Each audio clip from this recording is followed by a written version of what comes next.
You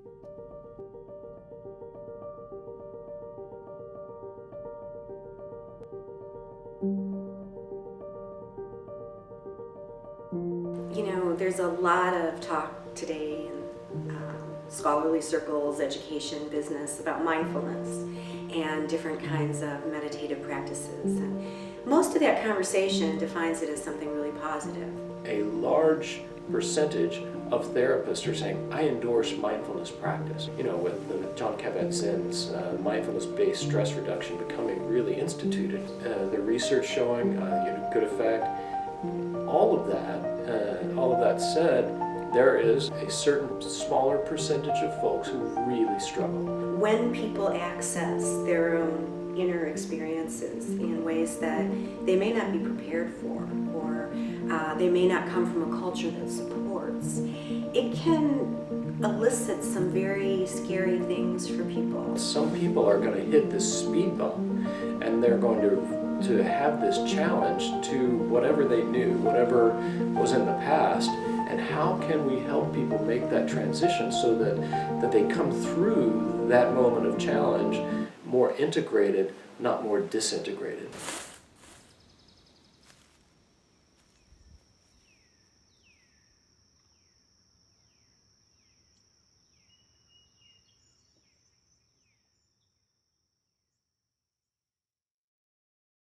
So I've been doing this work for about 15 years now, and I feel like the more that I learn about this topic, the more I learn there is such a wide range of adverse experiences that people can have in meditation, and they've been having them ever since the practice existed. One of the things that's accepted as sort of common along the path is that you're going to go through very difficult emotional periods. Almost everybody starts out on the honeymoon train. Oh, this is so great, they're seeing so much, they're realizing how it works, this is fabulous, I love it, I love being here.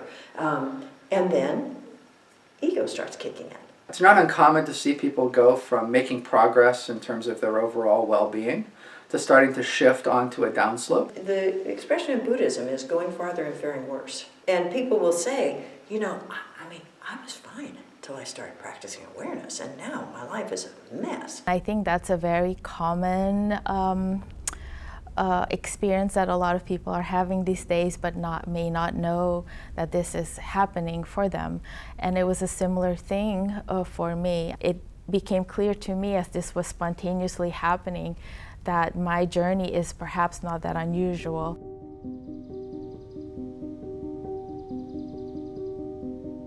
I have had clients, a few clients, who have said that they don't want to slow down because once they start slowing down, intrusive thoughts start to enter their mind. You can have mildly psychotic symptoms during a long-term retreat, or just sometimes, hearing voices, seeing lights, having unusual somatosensory experiences. I have people seeing colors, smelling things, listening to voices, and they get scared, or they approach me and they say, is it normal that I heard a voice? Am I going crazy? At the time I didn't know what was happening. I just had these breakthroughs and always knew I was very intuitive, but they started to come in images and guidance and phrases. And I knew I wasn't psychotic, I knew I wasn't delusional, but I didn't have a framework to understand what was happening. I think this is such an important question for all of us who are interested in this topic around meditation and adverse experiences, is how are people appraising or assessing the experience they had? My work is not to tell anyone, not to impose any frameworks and say, oh no, what you're experiencing is trauma or that's not good. To me, a person-centered approach that I employ always empowers the person to decide for themselves what's actually going to be useful or not useful for them inside of practice. The people that I tend to work with, they're coming out of a meditation experience that they assessed as difficult, and they're looking for a map that can actually help them explain what happened to me.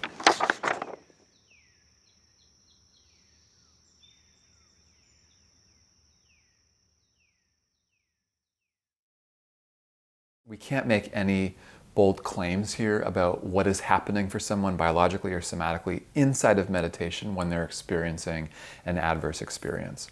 But we can make we can put out some theories about it, and I have a couple.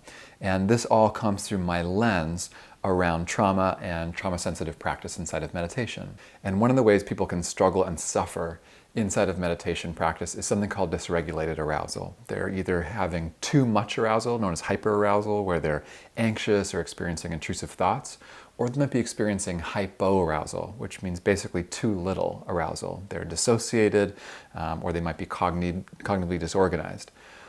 And when people are practicing meditation and they're in some kind of dysregulated arousal, practice doesn't always make things better. In fact, it can actually sometimes make things worse. Now, sometimes people will stabilize inside what's known as a window of tolerance, but other times, if people apply basic instructions inside of meditation to their experiences of arousal, for example, the breath, they keep paying attention to the breath, what that means is that some of the symptoms of trauma can actually get exacerbated. It's problematic that our first instruction would be, okay, I'd like you to, for these folks, I'd like you to be able to then sit, become immobile, and close your eyes, and then just watch what comes up.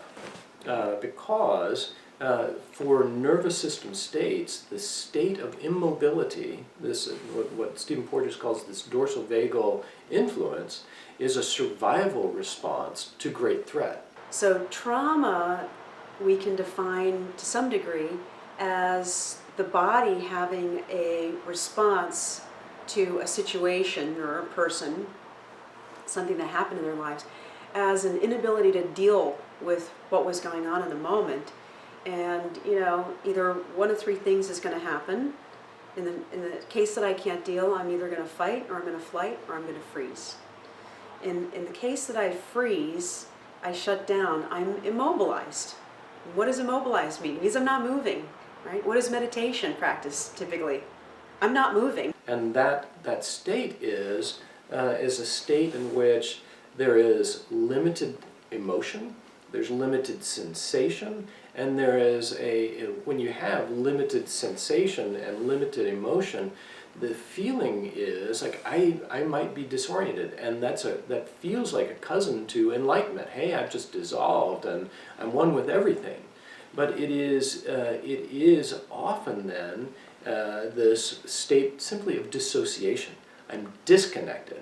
I'm not non-attached. I'm just dissociated. And that it can seem quite similar, but it can be fragmenting.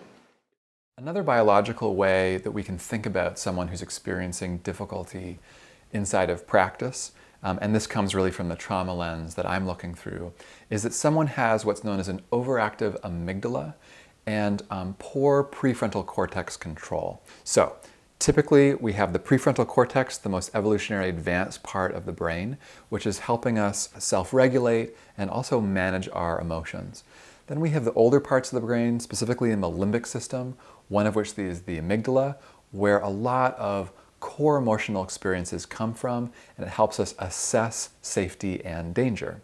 So generally, if my alarm goes off in the amygdala, my prefrontal cortex can come in and say, I'm assessing the situation, it's okay, and I can actually manage and regulate my emotional response. But when that happens with trauma, with post-traumatic stress, someone's amygdala is firing, but their prefrontal cortex isn't able to regulate. So imagine what's happening inside of meditation.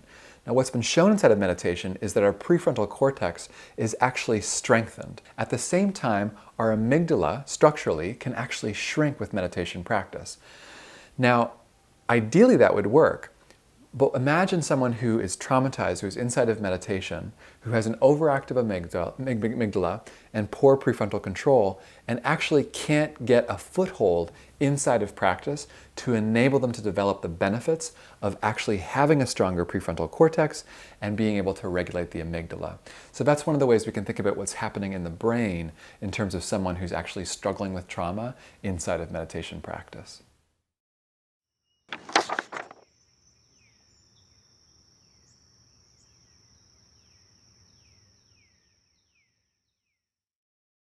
When you you get to this place in a meditation practice, for example, where there's that transcendence of ego, a shift in our identification of who we are. And if people aren't prepared for that, and they're defining themselves as strictly this physical being, and suddenly they feel that being dissolving in ways that aren't individualistic anymore, it can really cause people to have negative abreactions. When ego is seeing its own demise coming up, what it does and what it's been doing all through a human life, it throws a jolt of fear through a person that is like nothing they've ever experienced before. Because it's the terror of ego facing its own extinction. And because we are so convinced that that experience is ours, of course, I'm terrified. I don't want to do this. It's just too scary. And I quit. That same system, as soon as it talks you into quitting, the beatings start. What's the matter with you? Why did you do that? You were so close. You gave it all up for nothing.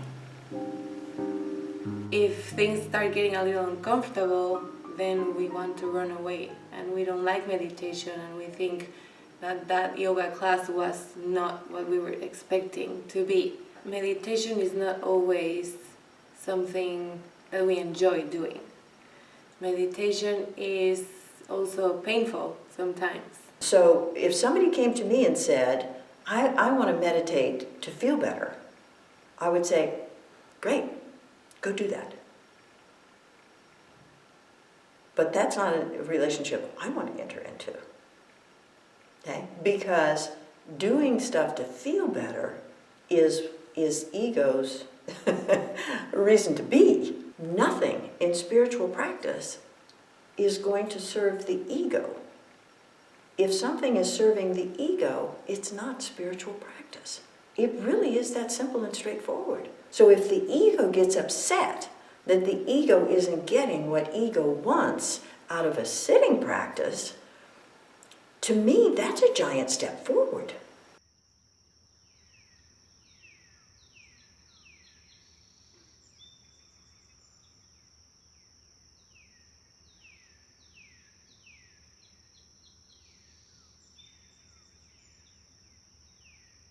Jung's entire opus was dedicated in large measure to understanding the psychological and spiritual journey of individuation, which he said is the journey towards wholeness, without negating the worst part of ourselves, the places where we're weakest, where we act dysfunctionally, but in fact embracing them. That's a tough... Now the ego balks at that immediately because there's no place for that. I think it would have been a lot more difficult if I didn't understand the nature of paradox, and before this peak moment, I had already practiced this idea of paradox, the things that I was afraid of, the things that I thought were negative, when I actually didn't avoid them, discovered that they were positive experiences and opportunities to help me grow.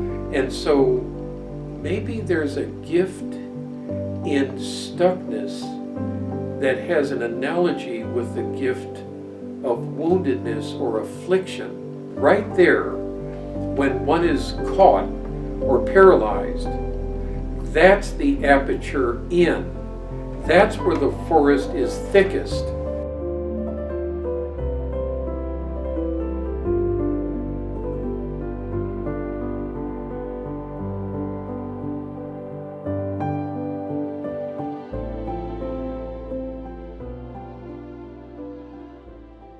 For about 20 years, I've done research looking at the ways in which different teachers of transformation describe the process. And we then, after doing interviews with 60 masters from different world traditions, looked at what were the common elements across these worldview shifts.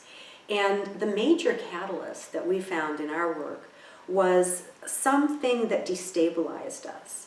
And so that's often, the dark night of the soul. Dark night of the soul. Dark night of the soul. The dark night of the soul. Dark night of the soul. The dark night of the soul is a term from St. John of the Cross. It's been noted by a number of folks along the way in some form or another, but the writer who most obviously crystallized it was John of the Cross. In general, it goes something like this. The person on a spiritual path is encouraged to have certain practices that keep that person going. So she's going along this path, and the tradition says you should be practicing these particular practices in order to more fully move into this way of being in the world and to be with God. Sometimes what happens, John found, is those people in his monastic community were unable to keep going on that path. And they were told, if you just keep practicing harder and more, it'll work.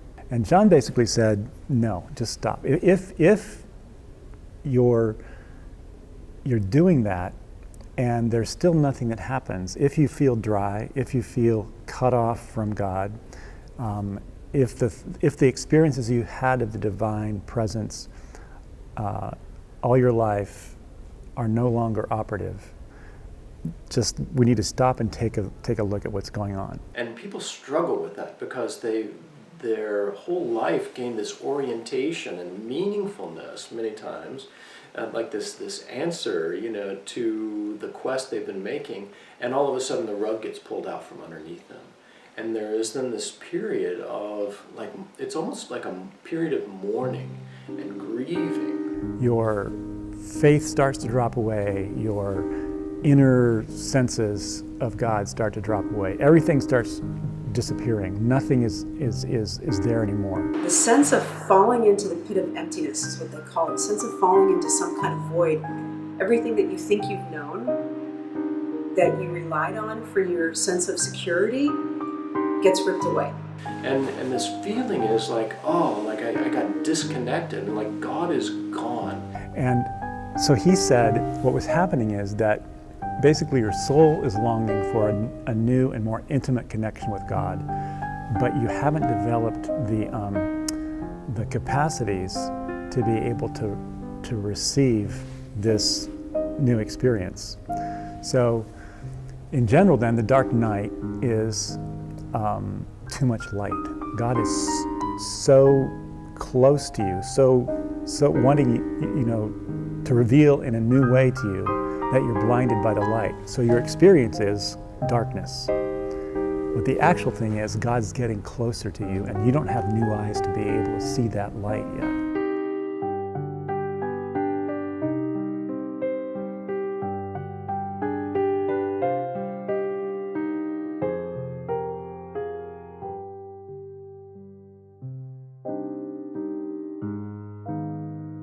So what happens is it just takes time. And the only way in the end that the soul knows that this isn't just, say in modern terms, depression or absolutely being cut off from God, is that there's a longing. That's the only evidence, is longing to keep going forward. So he would say at this point, sort of, there might be like diagnostic questions that he would, ask to see if you're there. And then say, okay, your being, your soul is ready for something you could never expect. And the dark night is the pointer to that. The dark night's the opening for that. You have to go through the dark night to get to the light. I think our souls get us here. I think the soul of this body, the oversoul of this body and this person, Jan Phillips, had a purpose. And in order to accomplish its purpose, it has to have grist. It has to have resistance in order to evolve itself. And so the soul, I believe, calls summons danger, summons experience, calls for great adventure. Bring me experience. Bring me great epic adventure.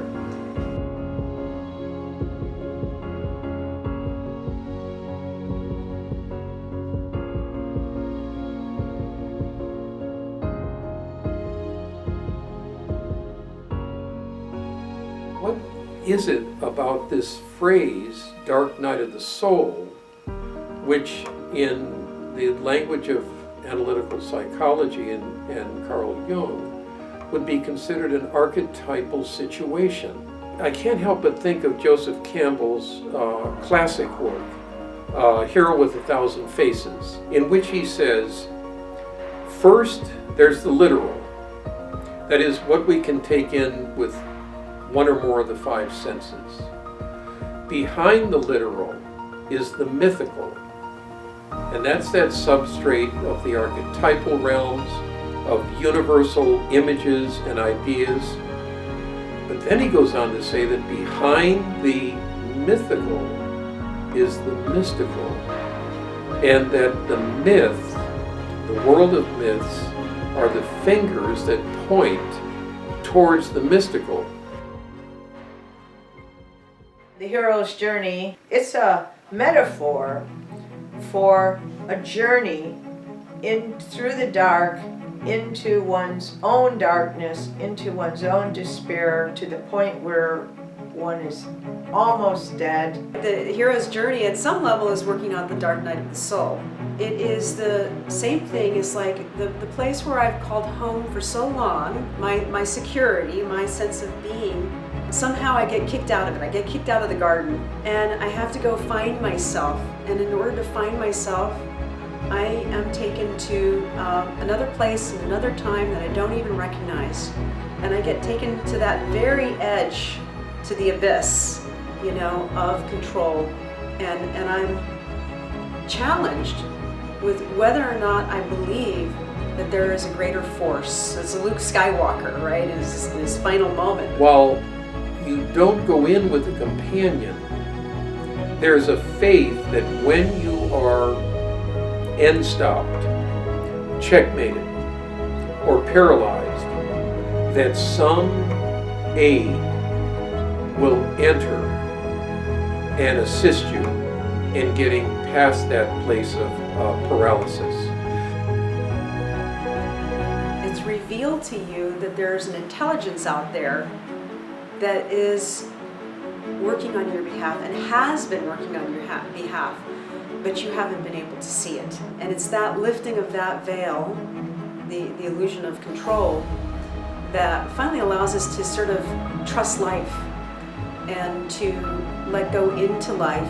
And instead of us thinking that we're going to make life happen, we instead let life teach us how to live it. The tale is we survive a rigorous ordeal and we come back with a message as a hero, as a survivor, that says to the other people, it's hard for all of us. The journey is unbearable for all of us. We can barely survive it, but look, I survived and I have these gifts because I have wisdom now that I didn't have before. So every one of us is on a hero's journey, if you ask me.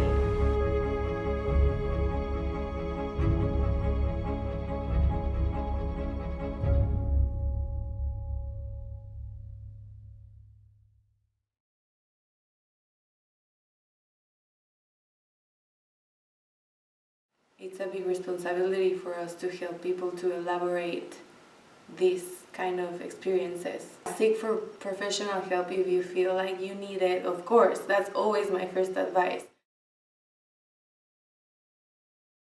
The things people can do for themselves are often really simple. You know, just mindfully taking a walk in nature, or working in the garden, or volunteering in your community are all things that can allow us to feel that presence with something greater than ourselves. We begin really with orientation, is connecting to the environment through the senses, so that my feedback is here and now. We're not looking for the big experience of enlightenment. We're not looking for, dredging up the deep, dark, trauma that I need to work through. We just begin with what's here right now. And the channel that's meant to come in through is that which will map me in this physical environment. So it's just seeing, being able to see, and being able to hear, and being able to sense the texture of things, for instance, really, really basic ways that my body registers right here and right now. Moving meditations for sure help one of the most, especially if they're not too quick, with not dropping down into the immobilization response. Maybe introducing some mindful walking, mindful yoga, gently, starting very gently and staying. It could awaken, not only more body awareness, but also more pleasure in feeling the sensations, in being connected to your body. If we start with the healthy ego, well, that's great. But if we start with fragmented ego, maybe we would, fragment it even farther. So perhaps we need to first, reestablish, and that would be connecting the pieces first together, and then maybe disconnect them, or maybe not. I would avoid the long-term retreats, silent retreats, retreats with major sensory deprivation. Perhaps at some point, but really gently, gently, gently. In the spiritual traditions and the transformative communities, there's a lot of talk about these pro-social qualities. So compassion, loving kindness, forgiveness, gratefulness. But I think what's often forgotten is that those qualities also need to be directed toward ourselves. And that in this process of transformation, it's reflecting on our own loving kindness toward ourselves and our own forgiveness toward our actions in the past. Feeling compassion for ourselves and for the life circumstances that led to whatever actions and behaviors we may have experienced. That's the one thing that I would ask, that I would hope everybody would get. When you sit down, yes, count the breath. Absolutely count the breath. Have the attention on the heart. Absolutely. But don't lose awareness of what's going on. Don't sit there doing that, listening to a voice in your head critique your practice. Just take a little time out, even go ahead and count the breath. It'll throw it off, right? You're counting the breath, you're sitting there, but pay really close attention to everything that's happening in conditioned mind. Notice how it's telling you now it's Zen master, right? As soon in another setting, it's the psychotherapist, it's the coach, it's the authority on everything. Notice how that's happening, and notice what it's doing to you, and turn the attention to that. Keep an eye on that. Get some distance from that, and all of this is going to be much easier, because that's the thing that is calling you names, trying to get you to quit, telling you you're inadequate, you can't do this, it's never going to work. The only place that information is coming from is that voice inside the head. The fastest way to recognize it is anything that you hear in your head that you would not say to a 4-year-old child, don't listen to it.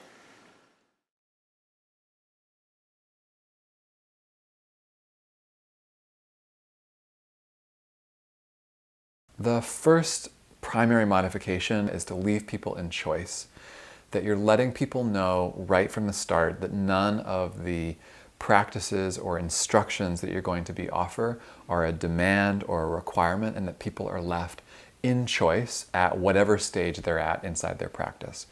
Now, in saying that, I want to be clear, I'm not saying we need to walk on eggshells or not challenge people or just have them avoid what's difficult. On the contrary, I think there are modifications that we can put in place that help people actually really cultivate the ability to be with difficulty. A primary way we can work with this is around language. So are we dictating instruction, or are we inviting people into instruction?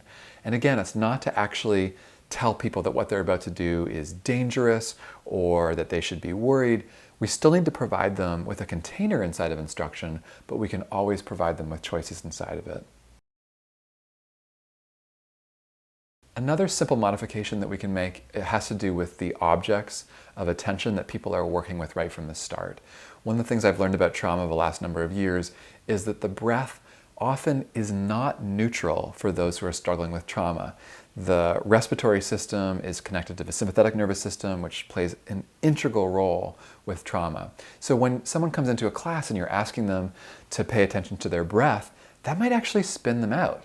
Now, that's not saying it's going to happen to everyone, but there might be a few people where the breath isn't going to be the most neutral place to bring their attention back over and over. It might actually create dysregulation.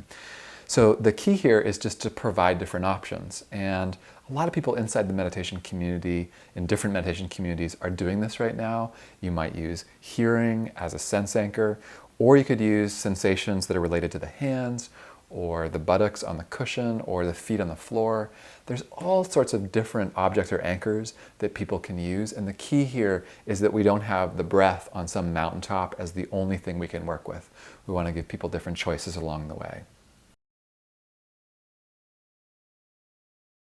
On the one hand, there are legitimate risk factors inside of both the empirical research and clinical work that says that a major psychiatric diagnosis might not actually work well with a mindfulness-based program. So if someone is having active psychosis, if they're in the throes of a major depression, actually doing meditation may not be the best practice or intervention for them. At the same time, I'm so reluctant to actually talk about whether there are particular risk factors or groups of people who wouldn't benefit from meditation. If there's one thing I've learned the last 10 years, it's that people are so unique and different, and this whole conversation is deeply subjective, at least at this point until we have more research. So to me, this all kind of funnels towards a person-centered approach to working inside of meditation, meaning that as teachers or as meditators or as therapists, we're constantly truing the practice back to the individual or the group that we're working with and making it a person-centered approach. The challenge can come in where, as one person in a study that I read said, you know, I'm functioning between maps here. Like I might have this map around a psychiatric diagnosis, and then I might have a map around an age-old historical contemplative practice that has religious underpinnings.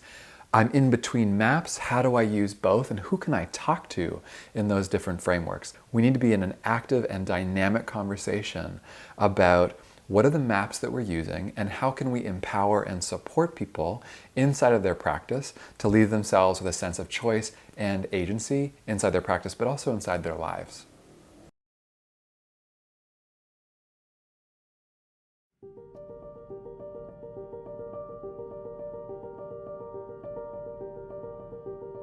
Life itself provides us with grist for our creative mill by bringing circumstances our way that we turn into a story that is our vessel or our vehicle of transmitting our wisdom to the world.